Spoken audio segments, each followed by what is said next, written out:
Take our lead. Let's help you make your mark. Our goal is your satisfaction. Let us show you the way.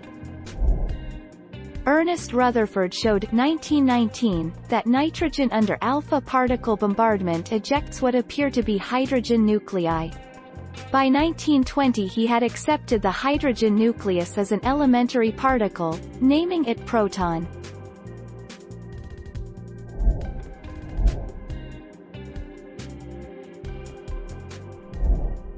Take our lead.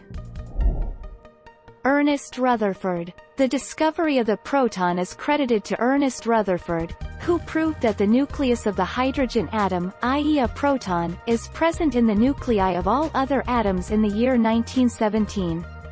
Based on the conclusions drawn from the gold foil experiment, Rutherford is also credited with the discovery of the atomic nucleus.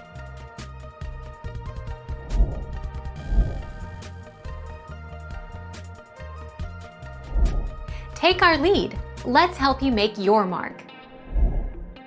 Democritus. But when it comes to the word atom, we have to go to ancient Greece of 400 BC, and there was a brilliant philosopher named Democritus, and he proposed the Greek word atomos, which means uncuttable. And so, as he explained, all matter was eventually reducible to discrete, small particles or atomos.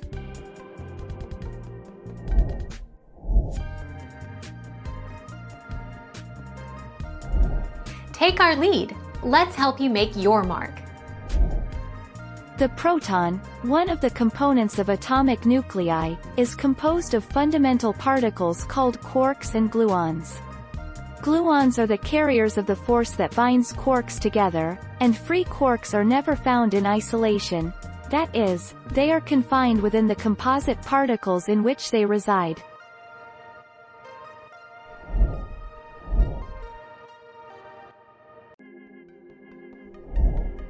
Take our lead.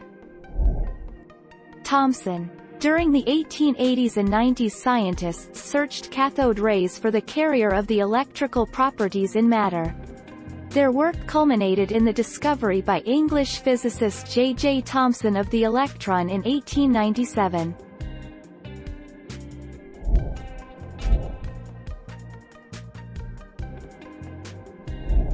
Take our lead. Let's help you make your mark. Ernest Rutherford's. May, 1911, Rutherford and the discovery of the atomic nucleus. In 1909, Ernest Rutherford's student reported some unexpected results from an experiment Rutherford had assigned him. Rutherford called this news the most incredible event of his life. Thank you for watching. Please subscribe and hit the bell notification.